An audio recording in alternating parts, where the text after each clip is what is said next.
એકતાનું પ્રતીક એટલે આ મહાકુંભ. સૌથી પ્રાચીન અને સૌથી મોટો એટલે આ મહાકુંભનો મેળો. અને થોડોક સમય ગયો એટલે એને જંગલમાં ક્યાંક 100 ઈંડા મળ્યા. અને એ હતા ગરુડ, જે ભગવાનનું આપણે વાહન કહીએ છીએ. એ સમયે એવું કહેવાય કે 4 જગ્યાએ કળશમાંથી 4 જગ્યાએ ટીપા પડ્યા હતા અમૃતના કુંભમાંથી. એક ઉજ્જૈનમાં, બીજું હરિદ્વારમાં, ત્રીજું નાસિકમાં અને ચોથું પ્રયાગરાજમાં. આવી રીતે જ્યારે પણ એ ગ્રહો એ દિશામાં એ રાશિમાં પ્રવેશ કરે ત્યારે કુંભનો મેળો ઉજવાય. રાજા ઔરંગઝેબ એ સમયના જે પુસ્તકો છે, મુગલ કાળના સમયના જે પુસ્તકો છે, આઈન અકબરી નામનું એક પુસ્તક છે, આ બધા જ પુસ્તકોની અંદર પણ આ કુંભ મેળાનો ઉલ્લેખ થયો છે. એવા પાછા 12 વર્ષ એટલે 144 વર્ષ પૂરા થાય પછી જે ઉજવાય એને મહાકુંભ કહેવાય. અને આખા કુંભનો જે આત્મા મુખ્ય એ અખાડાઓ કીધા છે.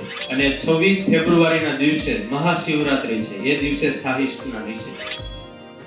ભારત એ પ્રાચીન સંસ્કૃતિ ધરાવતો એક દેશ છે, સંત પ્રિય દેશ છે અને ભેખમાં ભગવાનને માનનારો દેશ છે. એમાં પણ સમગ્ર હિન્દુઓ માટે કોઈ સૌથી મોટામાં મોટો પર્વ ગણાતો હોય તો એ મહાકુંભનો પર્વ ગણાય. એકતાનું પ્રતીક એટલે આ મહાકુંભ. આપણા ભારતની અંદર 2 પ્રકારના મેળાઓ થાય. એક લૌકિક મેળા અને બીજું ધાર્મિક મેળા. એમાં જે લૌકિક મેળા હોય એ માત્ર આનંદ માટે, મનોરંજન માટે હોય. જ્યારે ધાર્મિક મેળા, આધ્યાત્મિક મેળા એ ભક્તિ અને મુક્તિ આ બંને માટેના હોય છે. ત્યારે એવો જ એક આધ્યાત્મિક મેળો સૌથી પ્રાચીન અને સૌથી મોટો એટલે આ મહાકુંભનો મેળો. આ કુંભ સાથે તો મુખ્ય 2 કથાઓ જોડાયેલી છે, સંકળાયેલી છે, જે અવારનવાર સાંભળવામાં આવે છે. એમાં સૌથી પહેલી કથા કંઈક એવી છે. કશ્યપ ઋષિ હતા, એમને 2 પત્નીઓ હતી. એકનું નામ હતું કદ્રુ અને બીજાનું નામ હતું વિંતા. બંને બહેનો હતી, કશ્યપ ઋષિની પત્ની. એમાં એક વખત કદ્રુએ કીધું કશ્યપ ઋષિને કે મારે 100 વિશીલા બાળકો જોઈએ છે, 20 વાળા બાળકો, ઝેર વાળા બાળકો વરદાનમાં. એટલે કશ્યપ ઋષિએ કીધું તથાસ્તુ. અને થોડોક સમય ગયો એટલે એને જંગલમાં ક્યાંક 100 ઈંડા મળ્યા. અને એ ઈંડા પછી જ્યારે એનો સમય પાક્યો ત્યારે ફૂટ્યા અને એમાંથી સાપ નીકળ્યા, ઝેરી સાપ. એટલે સર્પોની માતાને કદ્રુ કહેવાય છે. બીજી પત્ની હતી વિંતા. એને પણ થયું કે જો આ કદ્રુ પાસે 100 બાળકો હોય તો મને કેમ નહીં. એટલે એને પણ કશ્યપ ઋષિને કીધું કે મને પણ વરદાન આપો, મને ભલે ઓછા બાળકો આપો પણ વધારે ઝેરીલા બાળકો આપો, વિશીલા બાળકો આપો. કશ્યપ ઋષિ એને પણ તથાસ્તુ કીધું. અને થોડાક સમય પછી એને 2 મોટા ઈંડા મળ્યા. પણ આ બાજુ આ માં વિંતાને ધીરજ રહી નહીં. એટલે એક ઈંડું પોતાની હાથેથી જાતે ફોડી નાખ્યું અગાઉ સમય પહેલા. અને એમાંથી ઈંડું ફેડ્યું, એમાંથી હજી એનો પૂરો વિકાસ થયો નહોતો, પોષણ થયું નહોતું. એટલે અડધું શરીર હજી એનું તૈયાર થયું હતું. અને જેવું ઈંડું ફેડ્યું એટલે એમાંથી પક્ષી નીકળ્યું અને તરત જ ઉડવા લાગ્યું. અને એ પક્ષી એટલે અરુણ. અને જતા જતા એટલું કીધું કે માં તમે બીજું ઈંડું છે એ ફોડતાની તમારી હાથે, એ જ્યારે સમય થાય ત્યારે એની રીતે ફૂટવા દેજો. વિંતાએ આ વાત માંડી અને થોડાક સમય પછી એ બીજું ઈંડું હતું એ આપોઆપ જ્યારે એનો સમય થયો ત્યારે એ ફૂટ્યું. અને એ ઈંડું જે ફૂટ્યું એમાં આખું શરીર એ પક્ષીનું અને અડધું શરીર, ચહેરો ને એવું બધું હતું એ મનુષ્યનું હતું, હાથ ને એવું બધું, અને પાંખ હતી. અને એ હતા ગરુડ, જે ભગવાનનું આપણે વાહન કહીએ છીએ. એ વાહન પણ કઈ રીતે બન્યું એ પણ આ કથામાં આવી જશે. ગરુડજી હતા. હવે એમનો જન્મ થયો એટલે એને જોયું કે મારી માં વિંતા એમને કદ્રુ અને એના 100 બાળકો જે છે એ બધા એ દાસી બનાવી છે. એટલે કદ્રુ પાસે ગયા અને વાત કરી કે તમે મારી માને છોડી દો. એટલે એના જે 100 ઝેરીલા બાળકો હતા એને વાત કરી કે એવી રીતે અમે ન છોડીએ, તમે વૈકુંઠ ધામથી કળશ કુંભ લેતા આવો, અમૃતનો કુંભ, તો પછી અમે એને છોડી દઈએ. એટલે ગરુડજી ગયા, વૈકુંઠ ધામથી અમૃતનો જે કુંભ હતો, કળશ હતો એ લીધો અને લઈને આવતા હતા.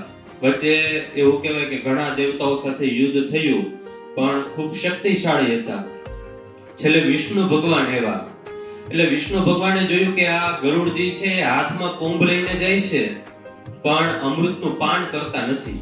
એનો અર્થ એવો કે અમૃત માટે એ જતા નથી, બીજા કોઈના માટે લઈ જાય છે. એટલે ગરુડજીને પૂછ્યું કે તમારા હાથમાં જે અમૃતનો કુંભ છે તો તમારે એ પીને અમર બની જવું જોઈએ, એની બદલે તમે બીજા માટે શા માટે, કોના માટે લઈ જાઓ છો? એટલે પછી ગરુડજીએ બધી વાત કરી કે આવી રીતે મારી માને દાસી બનાવી છે એના છોડાવવા માટે. તો ભગવાને કીધું કે હું તમને અમૃતનો કુંભ લઈ જવા દઉં, પણ એક શરત, આ કુંભ તમે લઈ જાઓ અને જેવો જમીન ઉપર મૂકશો ત્યારથી તમે મારા વાહન થઈ જશો. ગરુડજી કાંઈ વાંધો નહીં, તમારું વાહન એ તમારું ભાગ્ય, વાહન બનવાનો મોકો મળી. પછી ગરુડજી ગયા, જમીન ઉપર અમૃતનો કુંભ મૂક્યો, કળશ મૂક્યો અને ભગવાનના ત્યારથી એ વાહન થઈ ગયા ગરુડજી. અને ભગવાને એવી માયાવી શક્તિ રચાવી કે અમૃતનો કુંભ જેવો જમીન ઉપર મૂક્યો એટલે ત્યાંથી તરત જ ગાયબ થઈ ગયો. પણ કુંભ આવી ગયો તો જમીન ઉપર અને ઓલા વિશીલા બાળકો હતા એની સામે આવી ગયો તો એટલે એને માં હતી જે વિંતામાં એને છોડી દીધા અને ગરુડજીનું જે પણ હતું એનું કામ પણ એની માને છોડાવવાનું હતું એ પૂરું થઈ ગયું. પણ જે સમયે આ કુંભ લઈને આવતા હતા, કળશ લઈને આવતા હતા, એ સમયે એવું કહેવાય કે 4 જગ્યાએ કળશમાંથી 4 જગ્યાએ ટીપા પડ્યા હતા અમૃતના કુંભમાંથી. એક ઉજ્જૈનમાં, બીજું હરિદ્વારમાં, ત્રીજું નાસિકમાં અને ચોથું પ્રયાગરાજમાં. આ ચારેય જગ્યાએ અમૃતના એક એક બુંદ પડ્યા, ટીપા પડ્યા એટલે 4 જગ્યાએ કુંભ ઉજવાય છે. આ પહેલી કથા થઈ. બીજી કથા એવી કંઈક છે કે સમુદ્ર મંથન થયું એ સમયે ધન્વંતરી અમૃતનો કળશ લઈને બહાર આવ્યા અને અમૃત તો દાનવોને પણ જોતું હતું ને દૈત્યોને પણ દેવોને પણ જોતું હતું. એટલે જેવો કળશ લઈને બહાર આવ્યા એટલે દાનવો હાથમાંથી લઈને જોટીને ભાગી ગયા. પછી થોડાક સમય દેવોના હાથમાં આવે, થોડાક સમય દાનવોના હાથમાં આવે, સામે સામે જોટા જોટી ચાલતી હતી. અને એ સમયે એવું કહેવાય કે આ કુંભમાંથી 4 બુંદના ટીપું, અમૃતના ટીપું એ ઉજ્જૈન, હરિદ્વાર, નાસિક અને પ્રયાગરાજ આ ચારેય જગ્યાએ પડ્યા એટલે ચારેય જગ્યાએ કુંભ ઉજવાય છે. એવું પણ કહેવાય છે એક કથામાં કે 4 જગ્યાએ કુંભ અમૃતના થોડીવાર માટે રાખવામાં આવ્યા હતા એટલા માટે ઉજવાય છે. અને અમુક કથાઓમાં એવું લખાણું છે કે 4 જગ્યાએ બુંદ પડ્યા હતા, ટીપા પડ્યા હતા એટલા માટે ઉજવાય છે. ત્યારે એ અમૃતનો કુંભ આવી રીતે ત્યારથી આ 4 સ્થાને કુંભ ઉજવવાનું શરૂ થયું. હવે આ કુંભનો મેળો એ ખાલી ગમે ત્યારે ઉજવી નાખીએ એમ નહીં, એનો પણ એક તિથિને આધારે, ગ્રહોને આધારે એક ચોક્કસ સમય નક્કી કરવામાં આવે.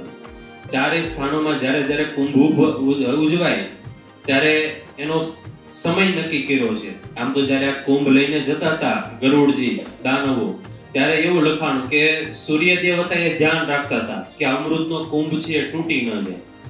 ચંદ્ર છે એ ધ્યાન રાખતા હતા કે આ કુંભમાંથી અમૃત ઢોળાય ન જાય.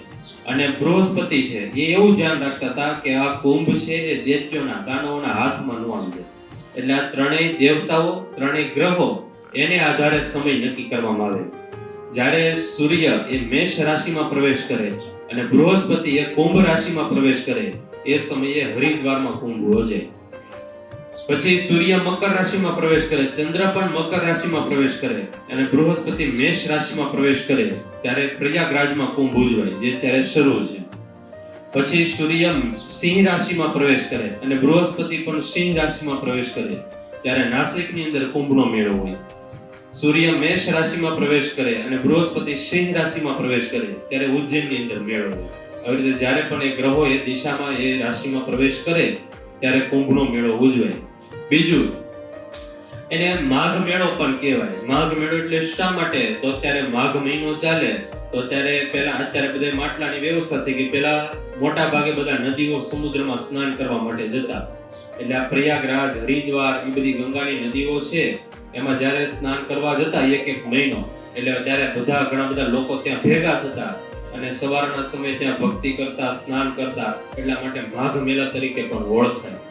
આ ખાલી આપણા શાસ્ત્રો ગ્રંથોમાં ઉલ્લેખ છે એમ નહીં, પરંતુ ઔરંગઝેબ આવ્યો તો, જે રાજા ઔરંગઝેબ, એ સમયના જે પુસ્તકો છે, મુગલ કાળના સમયના જે પુસ્તકો છે, આઈને અકબરી નામનું એક પુસ્તક છે, આ બધા જ પુસ્તકોની અંદર પણ આ કુંભ મેળાનો ઉલ્લેખ થયો છે. અને એવો પુસ્તકોમાં લખાણું છે કે એ સમયે પ્રયાગરાજમાં વધારે મેળો ભરાતો. એટલે એવું લખાણું છે કે પ્રયાગરાજમાં 1 મહિનો ભારતના બધા જ ભક્તો એ પ્રયાગરાજમાં ભેગા થતા અને આનંદ, કિલોલ, ભક્તિ આ બધું જ ઉજવતા. ત્યારે દર 3 વર્ષે 4 સ્થાનો જે કીધા, ઉજ્જૈન, હરિદ્વાર, નાસિક અને પ્રયાગરાજ, દર 3 વર્ષે મેળાઓ ત્યાં હોય. 3 વર્ષ ઉજ્જૈનમાં હોય, 3 વર્ષ હરિદ્વાર હોય, 3 વર્ષ નાસિક હોય અને પછીના 3 વર્ષ પ્રયાગરાજ હોય. એટલે ધારો કે 3 વર્ષે વારા આવે એટલે ઉજ્જૈનનો વારો 12 વર્ષે પછી એકવાર આવે. 3 વર્ષ અહીંયા હોય, બીજા 3 વર્ષ પછી બધે હોય. એટલે ઉજ્જૈનનો વારો 12 વર્ષે આવે.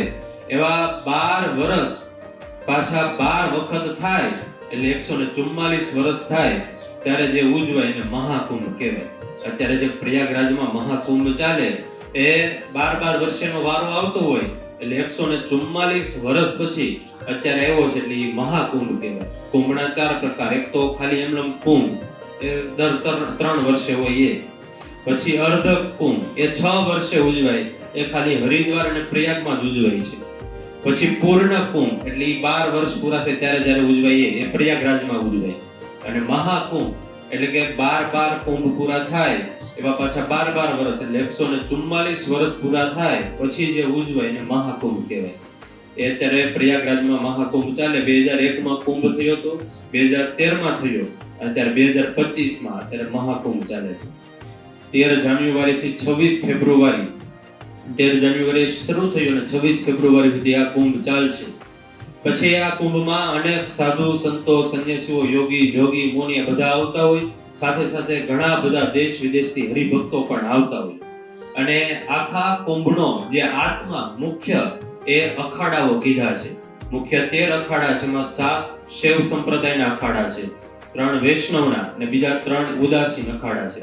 આવી રીતે 13 અખાડા છે. આ 13 અખાડા એ મુખ્ય આ કુંભનો આત્મા ગણવામાં આવે છે. બીજું, આ કુંભ જ્યારે શરૂ થાય ત્યારે સૌથી પહેલા મહિનાઓ પહેલાની તૈયારીઓ શરૂ થઈ હોય. સૌથી પહેલા એને જે પણ જમીન હોય ફાળવવામાં આવે અખાડા પ્રમાણે. પછી એ જમીન હોય એનું ભૂમિ પૂજન થાય. પછી ત્યાં અલગ અલગ પ્રકારની બધી શિબિરો થાય. અને એની પછી જ્યારે કુંભ શરૂ થાય ત્યારે આપણે જેમ શોભાયાત્રા કાઢીએ અતિ ભવ્ય, એ રીતે મોટી એને નગર યાત્રા નીકળે, એને નગર પ્રવેશ કહેવામાં આવે. એ રીતે મોટી એની યાત્રા નીકળે. બીજું, આ કુંભમાં શાહી સ્નાન એ ખૂબ જ પ્રખ્યાત છે. દેશ વિદેશથી લોકો, બધા સાધુ સંતો આ શાહી સ્નાન કરવા માટે જતા હોય. આમ તો આ કુંભની અંદર 3 વખત શાહી સ્નાન છે. જે 13 જાન્યુઆરીએ જે જતું રહ્યું, હવે 12 ફેબ્રુઆરીના દિવસે આવશે અને 26 ફેબ્રુઆરીના દિવસે મહાશિવરાત્રી છે. એ દિવસે શાહી સ્નાન છે. શાહી સ્નાન શા માટે કહેવાય?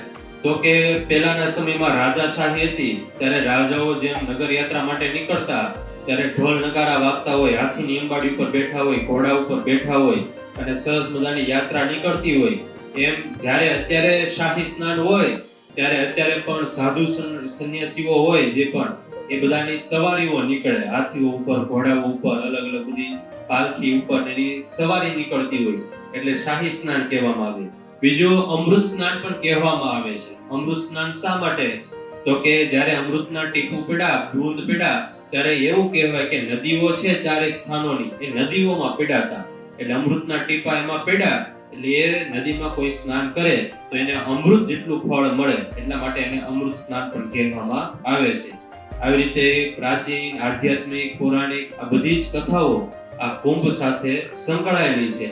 અને એટલા માટે અત્યારે ભારત વર્ષમાં ત્યાં કુંભનો મેળો ચાલે છે.